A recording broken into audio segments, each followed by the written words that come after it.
അയോധ്യ രാമക്ഷേത്ര ട്രസ്റ്റിന്റെ ചെലവുകൾ പരിശോധിക്കാൻ SIT നീക്കം. പ്രതിഷ്ഠാ ചടങ്ങ് ഉൾപ്പെടെ രാമക്ഷേത്രം ട്രസ്റ്റ് നടത്തിയ പരിപാടികൾക്ക് ചെലവായ 124 കോടിയിലധികം രൂപയുടെ കണക്കുകൾ കൂടി ഉൾപ്പെടുത്തി പ്രത്യേക അന്വേഷണ സംഘം അന്വേഷണം വിപുലീകരിച്ചു. 2024 ജനുവരിയിലെ പ്രാണപ്രതിഷ്ഠാ ചടങ്ങ്, 2025 മഹാകുംഭമേളയുടെ ക്രമീകരണങ്ങൾ, 2025 നവംബറിൽ നടന്ന പതാക ഉയർത്തൽ ചടങ്ങ് എന്നിവ അന്വേഷണത്തിൽ ഉൾപ്പെടുന്നുവെന്ന് SIT അറിയിച്ചു. കഴിഞ്ഞ 2 വർഷത്തെ ട്രസ്റ്റിന്റെ സാമ്പത്തിക രേഖകളുടെ ഓഡിറ്റ് SIT നടത്തുന്നുണ്ട്.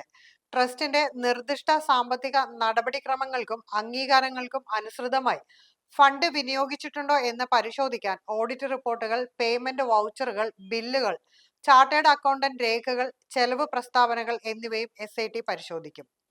2024 ജനുവരി 22-ന് ഏകദേശം 8,000 അതിഥികൾ പങ്കെടുത്ത രാംലല്ലയുടെ പ്രതിഷ്ഠാ ചടങ്ങിനായി ചെലവഴിച്ചത് 113 കോടി രൂപയായിരുന്നു.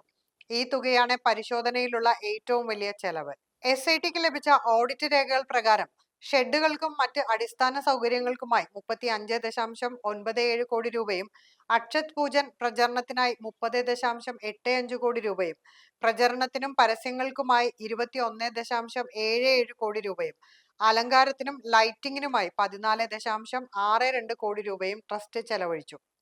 മറ്റ് ചെലവുകളിൽ ഭക്ഷണ ക്രമീകരണങ്ങൾക്കായി 5.11 കോടി രൂപ, മതപരമായ ആചാരങ്ങൾക്കായി 1.06 കോടി രൂപ, ഭക്തിഗാനത്തിനായി 93 ലക്ഷം രൂപ, ശബ്ദ സംവിധാനങ്ങൾക്കായി 68 ലക്ഷം രൂപ, വൈദ്യുതി, മണ്ഡലപൂജ എന്നിവയ്ക്കായി 43 ലക്ഷം രൂപ വീതവും മറ്റ് തയ്യാറെടുപ്പുകൾക്കായി 51 ലക്ഷം രൂപയും ഉൾപ്പെടുന്നു.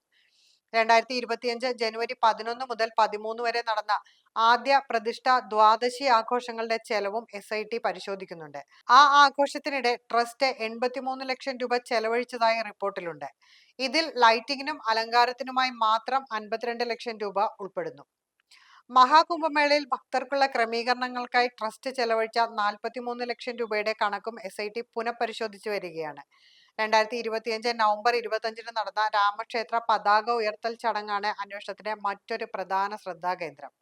ട്രസ്റ്റ് രേഖകൾ പ്രകാരം ഇതിന് 10.12 കോടി രൂപ ചെലവായതായി വൃത്തങ്ങൾ അറിയിച്ചു. അയോധ്യ രാമക്ഷേത്ര ട്രസ്റ്റിൽ നടന്നത് സമാനതകളില്ലാത്ത കൊള്ളയാണെന്നാണ് പുറത്തുവരുന്ന ഓരോ റിപ്പോർട്ടുകളും സൂചിപ്പിക്കുന്നത്.